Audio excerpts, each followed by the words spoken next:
pang nangyari. Wala pang namamataang bagyo ang Pag-asa sa ngayon pero umaasa sila na may darating na 3 bagyo sa buwan ng Agosto. Cara David, Nakatutok, 24 oras. Nagkakandara pa rin sa pag-iigib ang mga taga Valenzuela. Yung iba naman, napipilitan ng bumili ng tubig sa mga may-ari ng mga deep well. Nakatutok si Dano Tingkungko. Ito ang mukha ng Valenzuela tuwing tag-ulan at panahon ng bagyo. Ito rin ang lungsod na malubharing tinatamaan ngayon ng water crisis. Ayon sa lokal na pamahalaan, nasa 80% ng Valenzuela ang walang tubig. Magtatanghali na pero nakapila pa rin ang mga residenteng ito sa Barangay Karuhatan 1. Alas 6 pa raw sila ng umaga nakapila. Wala na nga kami pasensya, naiinis na nga kami. Pagkatubig man sa amin, malakas pa yung ihi ng mga tao dito eh. Mas maganda kung may tubig kaysa sa kuryente kasi kuryente madali lang naman yan eh. Oo, maraming solusyon. Pwede ka mag-wifi dyan, di ba? Eh yung tubig, pag nauhaw ka, 3 araw di ka makainom, mamamatay ka na, di ba? Alas 10:30 dumating ang truck ng bombero pero sa 700 galon na rasyon ng tubig, kalahati lang ng mga nakapila ang nabigyan. Ang natirang kalahati, naiwang naghihintay sa susunod na dating ng truck. Sinundan namin ang truck ng bombero sa pinagkukunang fire hydrant pero ang fire hydrant mahina na rin ang daloy ng tubig. Hindi naman lahat ng tubig binibigay natin sa mga residente. Nagkita na kami ng yun talagang kung magkakaroon ng emergency, makakatakbo na may fire truck natin. Ang mga taga-Marulas naman may ibang diskarte sa water shortage, ang mga deep well. Dahil sa matinding kakulangan sa tubig, karamihan sa mga residente rito sa Marulas, Valenzuela ang umaasa sa tubig sa deep well dahil yun ang siguradong pagkukunan ng tubig. Ang problema, mas lumalaki ang kanilang gastos dahil ang tubig na nakukuha sa deep well hindi pwedeng gamiting pang-inom. Piso kada 20 litro ng tubig ang bayad. Si Mang Armand, 100 piso kada araw ang ginagastos. Labas pa riyan ng 25 piso kada araw sa in-order nilang mineral water. Okay lang kahit kahit mahal kasi kaysa ganito, may mga pamangkin akong maliliit, baka magkasakit. Ang deep well namang ito, mahigit 1 dekada na raw pinagpipilahan ng mga residente ritong halos wala raw natikmang tubig mula sa nawasa. Dito nakakasalok naman. Yung mag-aasa doon sa libre, naghihintay sa wala. Ang mga may-ari ng deep well ipinaliwanag kung bakit sila naniningil. Halos wala daw silang kita dahil ginagamit ang pera pambayad sa kuryenteng para sa booster pump. Ang nais daw nila ay makatulong at hindi makapagnegosyo. Malaki kuryente. Oo, kailangan yung sinisingil nyo, kada container, saan nyo binabayad? Kuryente, at saka yung pag nasisira. Ginawa namin ito para pagkawang gawa, para talaga para sa tao. Oo, hindi talaga hanap buhay. Dano Tingkongko, Nakatutok, 24 oras. Kaligtasan mo sa Alerto 24. Tumagilid ang isang trailer truck matapos sumabog ang isang gulong nito sa South Luzon Expressway sa Parañaque. Naalis na ang truck pero naiwan sa Center Island ang karga ng container van. Si Ian Cruz, Naka-Alerto 24. Maski pa rin ang daloy ng trapiko sa isang bahagi ng southbound ng South Luzon Expressway kahit hating gabi na. Ang dahilan ng lahat, tumagilid sa southbound ng SLEX sa bahagi ng Merville, Parañaque ang isang trailer truck. Alas 10:30 kagabi. Kwento ng tsuper nito, sumabog ang isang gulong na minamaneho niyang tractor head na may hilang container van at may kargang 30 tonelada ng sabon.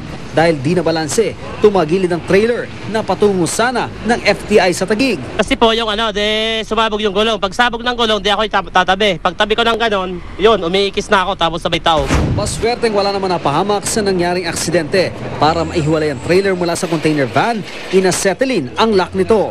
Sa Center Island na naghihiwalay sa off-ramp ng C5 at southbound ng SLEX, bumagsak ang container van. Ang trailer truck naman, ang tsuper na rin ito ang nagmaneho tungo sa impounding area pasado alas 12:30 ng madaling araw.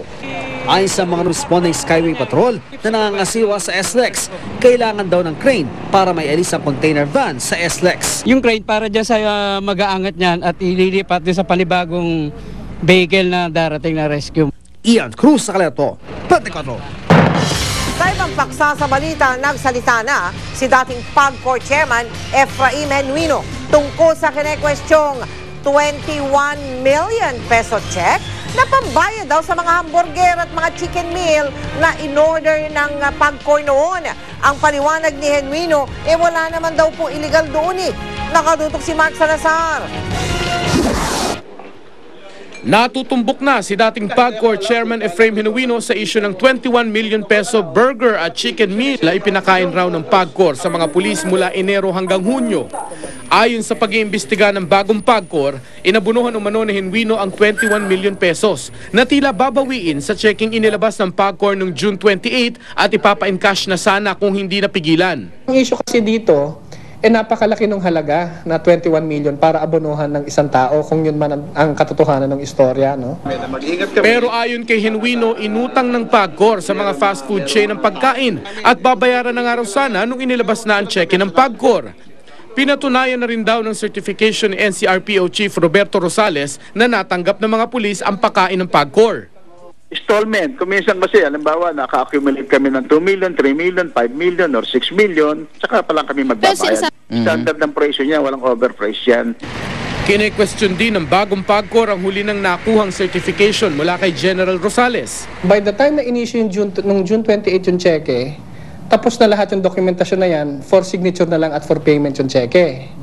Pero kung ang certification ay June 29, ibig sabihin yung certification ay dumating matapos ng maprepara yung cheque. Aminado naman ang bagong PAGCOR na normal at tamang magpakain ng PAGCOR sa mga pulis tuwing nasasabak sila sa mga rally halimbawa. Ang hindi lang siguro ma-accept ng pamunuan ngayon ay yung volume o yung magnitude ng dami ng pagkain na sinasabi o dineklara na ibinigay sa kapulisan. Yun ang ating biniberipika. Kapwa naglabas naman ng statement ang McDonald's at Jollibee tungkol sa issue. Sa panig ng McDonald's, maraming branches daw nila ang nakipag-transact sa PAGCOR. Wala raw silang nakikitang kakaiba sa karamihang pag-order sa kanila, sabay ng pagtitiyak na hindi daw sila magiging bahagi ng anumang illegal na transaksyon. Sa panig naman ng Jollibee, isang beses lamang daw sila nabilhan ng PAGCOR ng halagang 1 milyon at legal raw na transaksyon ito. Pinaninindigan ni Genuino na wala siyang ginawang illegal at handang humarap sa anumang investigasyon para linisin daw ang pangalan niya. Kahit 10 lie detector test, willing ako, pati pa ako ilagay nila. Naman dapat humarap tayo para maklear tayo sa mga ganyan. Isang espesyal na investigating team ang binuo ni PAGCOR Chairman Cristino Nagyat para tutukan lamang ang pagsilip sa mga ginawa ng dating pamunuan. Marami pa raw kasing nakatagong dumi na dapat linisin mula sa nakaraan. Mark Salazar, Nakatutok, 24 Oras. At pagkatapos po ng oil spill mula sa tubo o pipeline ng kumpanyang Petron sa Rosario, Cavite, meron naman ngayon tumagas na gasolina mula sa pipeline ng kumpanyang Flying V naman sa Poro Point, San Fernando, La Union. Nakatutok po doon live si Cedric Castillo. Cedric, kamusta na dyan? Yes, Mike, patuloy ang inspection itong Flying V para malaman kung meron pang ibang butas itong pipeline ito kung saan nanggaling itong tumagas na langis. Patay na ang ilang alimasag sa bahagi ng seawall sa Poro Point, La Union. Tumagas kasi ang gasolina mula sa pipeline ng kumpanyang Flying V habang nagdidiskarga ang barkong MT King Jr. kahapon. Agad nag-inspeksyon ng mga lokal na opisyal at ang Coast Guard kumuha ng sample ng tubig. Pagka napunta sa dagat ang oil spill, napakahirap linisin. Kaya dapat ang kumpanya, lalong-lalo ng Flying V, tignan kaagad kung anong dapat nagagawin. Gusto itong paimbestigahan ng mga taga-barangay. Ang mga residente, kanya-kanya namang salok sa gasolina para ibenta. Malapit na sa isang timba. Hindi bababayan ng 2 tanker eh. Isang tanker, mga 14,000 liters kaya ng standard na tanker eh. Agad namang pinasiksik ng Flying V ang tumagas na langis. Skimming ang tawag dito ayon sa kumpanya. At para di na kumalat ang gasolina, tulong-tulong ang mga tauhan sa paghawi gamit ang wari. Agad din hinukay ang nag-leak sa pipeline. We would have to, yung mga portions na nalagyan ng oil, so yung mga lupa, we would have to treat that, sa accredited transporter ng DNR. Giit naman ng Flying V, sila pa mismo ang nag-report ng leak sa DNR at sa lokal na pamahalaan. At ang tumagas na langis, 2,000 litro lang daw, hindi 30,000 gaya ng napaulat. We were standing up there yesterday when we were watching and we did not see any spill sa dagat.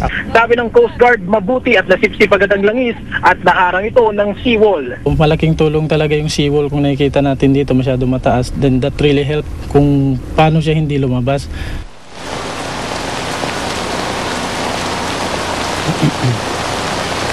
Mike, sa ngayon ay patuloy ang cleanup operation pero pahirapan ng makalapit o dun sa lugar ng insidente dito sa may 4 Freeport Zone dahil hinigpitan nila yung seguridad. Paalala naman Mike, dun sa mga residente na sumalok ng gasolina, huwag daw itong gagamitin ayon sa Flying V dahil hindi raw ito iligtas. Mike? Cedric, nakausap ko kanina sa DCWB si Mayor Ortega. Sinabi niya, tapos na yung oil spill, tumigil na yung pagtagas ng langis, hindi nakakalat pa at hindi na madadagdagan pa. Ganyan pa rin bang sitwasyon dyan ngayong gabi, Cedric? Tama yan Mike, actually doon sa official na report ng PNP, wala naman daw talagang spill na naganap kasi hindi naman daw umabot doon sa dagat itong gasolina dahil naharang daw nitong retaining wall. Kaya wala naman daw dapat ipangamba regarding doon sa mga natural resources doon sa dagat. Maraming salamat, Cedric Castillo.